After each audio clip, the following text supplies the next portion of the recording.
দেশে জ্বালানি তেলের পর্যাপ্ত মজুদ আছে। সরকারের পক্ষ থেকে বারবার নিশ্চয়তার পরও পাম্পগুলোতে তেল সংগ্রহে মানুষের হুড়োহুড়ি। রাজধানীর প্রতিটি পাম্পে দেখা গেছে ব্যাপক চাপ। দীর্ঘ সময় লাইনে দাঁড়িয়ে চাহিদা অনুযায়ী তেল না পাওয়ায় ক্ষুব্ধ অনেকে। পাম্প কর্তৃপক্ষ বলছে তেলের পর্যাপ্ত মজুদ থাকলেও গত দুদিনে বিক্রি বেড়েছে কয়েক গুণ। রাজধানীর বিভিন্ন পাম্প ঘুরে বিস্তারিত জানাচ্ছেন রাবি হোসেন সিদ্দিকী।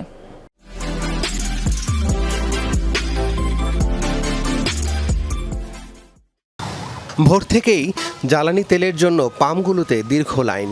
বেলা বাড়ার সাথে সাথে লাইনের শেষ খুঁজে পাওয়া দায়। আসাদগেট ফিলিং স্টেশনে তেলের জন্য গাড়ির সারি জিয়া উদ্যান ছাড়িয়ে যায়।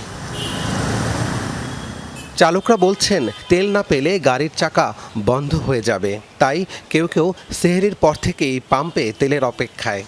ভোর 6টা থেকে লাইন দিছি, এই যে এখন বেলা বাজার 10:41।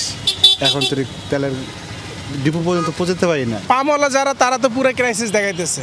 আমি মহাখালী দিয়ে গেলাম, একটা পাম্প খোলা নেই, সবগুলো পাম্প বন্ধ। দাম বেড়ে যাবে এই আতঙ্কে কেউ কেউ আগেভাগেই তেল সংগ্রহ করছেন। মধ্যপ্রাচ্য যুদ্ধ বন্ধ না হলে বড় ধরনের বিপর্যয়ের শঙ্কায় গাড়ি চালকরা।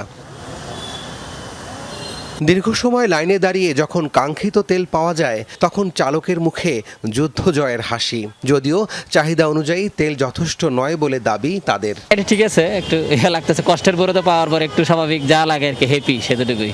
300 টাকা দিতে আছে, 50 তেল তো পুরাই হয়েছি, বারবার স্টার্ট আর অফ করতে করতে। আর আমাদের ওই সিন্ডিকেটের দাম বাড়ানোর লেগে এটা করতেছে, আর কিছুই না। এদিকে তেলের মজুদ শেষ হয়ে যাওয়ায় শেওড়াপাড়া, তালতলা, মহাখালীর কয়েকটি পেট্রোল পাম্পে তেল সরবরাহ সাময়িক বন্ধ করে দেওয়া হয়। এতে বিপাকে পড়েন দীর্ঘ সময় লাইনে থাকা চালকরা। আসলে আমি কিভাবে বাসায় যাবো, আমার তেলই নাই, একটু তেল নাই চালানো। তারা যদি 200 টাকা 100 করেও দিত। আমাদের কাছে এই মুহূর্তে বেচার মতো কিছু নাই। পাম্প কর্তৃপক্ষ বলছে তেলের পর্যাপ্ত মজুদ রয়েছে। সরকারি নির্দেশনা মেনে তেল দিচ্ছেন তারা। আতঙ্কে বেশি তেল সংগ্রহ না করার অনুরোধ তাদের। আমি একটা জিনিস অনুভব করছি যে মানুষের মধ্যে একটা আতঙ্ক বিরাজ করছে। তো আমি বলবো যে ডাটা নির্ভর যেন আমরা থাকি, আতঙ্কিত যেন না হই। যেহেতু সরকার বলছেন কোনো সমস্যা নেই, আমরা যেন সরকারকে সবাই একটু সহযোগিতা করি এই জায়গাটাতে। এদিকে শুক্রবার Bangladesh petroleum corporation press note জারি করে জ্বালানি তেলের বিক্রির সীমা নির্ধারণ করে দেয়, যেখানে বলা হয়েছে মোটরসাইকেলে দিনে 2 লিটার ও প্রাইভেট কারে 10 লিটার, মাইক্রোবাসে সর্বোচ্চ 25 লিটার, বাসে 80 লিটার ও দূরপাল্লার বাসে সর্বোচ্চ 220 লিটার তেল সরবরাহ করা যাবে। রাব্বি সিদ্দিকী, যমুনা নিউজ, ঢাকা।